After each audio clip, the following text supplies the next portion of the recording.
Et on parle de télévision. Mathieu, ce soir, quel temps de cerveau disponible pour le petit écran? Écoutez, tout d'abord, Marc-Olivier, j'aimerais vous signaler un oubli dans votre petit billet de 6h58, largement inspiré du mien d'ailleurs, passons. À moins que ça soit l'inverse. Vous qui n'oubliez jamais l'anniversaire de Dave, celui d'Étienne Dao et même celui du fils de Claire Chazal, dont pourtant tout le monde se fout. Non. Vous avez omis de mentionner un anniversaire beaucoup plus important, celui de ma sœur Laurence, qui a fêté ses 40 ans et que j'ai oublié à cause de vous et du rythme infernal que vous m'imposez. Bref, grande sœur, je t'embrasse. Et pour fêter l'anniversaire de ma sœur, ce soir on regarde M6. C'était hier l'anniversaire de votre sœur.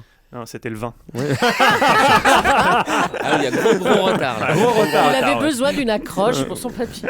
Non, il se récupère puisqu'il m'a dit ce matin je vais me faire engueuler. Bon, bon. on en parle dans un instant. M6. Pas d'anniversaire de votre sœur parce que ça on s'en fiche. Non. Qu'est-ce qu'on zappe ce soir alors? Ce soir, on zappe d'abord France 2. Il était peinard sur son île de Paros. Il gambadait nu dans des champs d'oliviers, vivait d'amour et d'ouzo, déclamant des extraits du banquet de Platon à des amis de passage, quand soudain, le téléphone de Stéphane Bern a sonné.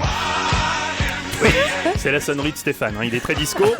À l'autre bout du fil, c'était Rémi Pimelin, le nouveau PDG de France Télévisions, qui lui rappelait que ce soir, il devait présenter un numéro de Secret d'Histoire sur Anne d'Autriche, ce qui n'avait pas l'air de l'enchanter. Il faut vraiment être payé très cher pour le faire.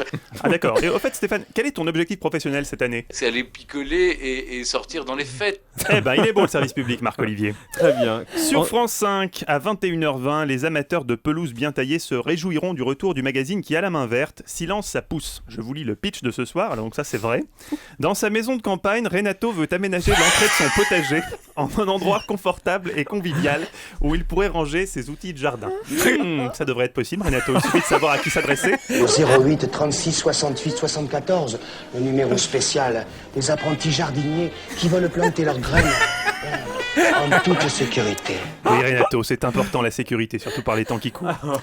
Sur NT1, Et Monsieur, téléfilm dans lequel Jean-Marie Bigard incarne un bibliothécaire qui prend sous son aile une fillette souffrant de surdité. On commence à penser très sérieusement que ni Al-Qaïda ni aucun Ben Laden n'a été responsable des attentats du 11 septembre. Comme quoi, Marc-Olivier, la surdité peut parfois être une chance. Enfin, sur Direct 8, France-Serbie, alors ça c'est du foot féminin, et un micro glissé dans les vestiaires après le match suffit pour réaliser qu'en fait, contrairement aux idées reçues, les jeunes filles peuvent jouer au ballon rond tout en restant féminines. On lui pèlera le jonc comme au bailli du Limousin. On a rendu un beau matin. On a rendu Oh, le vestiaire des filles. Allez les filles, oh oui, sans... Ah bah non, C'est la forcément. buvette, c'est pas le vestiaire. Bon, regarde donc M6 pour faire plaisir à votre sœur. Voilà, zone interdite consacrée ce soir à ces Français qui sont obsédés par leur image et qui ça va sont lui faire prêts plaisir, à tout votre pour sœur. plaire. Parmi eux, Ludovic, 28 ans, boucher le jour, stripteaseur la nuit. Avec lui, les clientes ne sont jamais déçues. Je suis venu chercher de la viande plusieurs fois, j'avais toujours été satisfaite, donc je continue. Je mange pas beaucoup de viande, mais le peu que je mange, je veux que ce soit bon. Un boucher gogo dancer qui tire un certain prestige de sa double casquette. On a eu le premier Grand Prix national de Chipolata 2009 et prix national de la saucisse nature.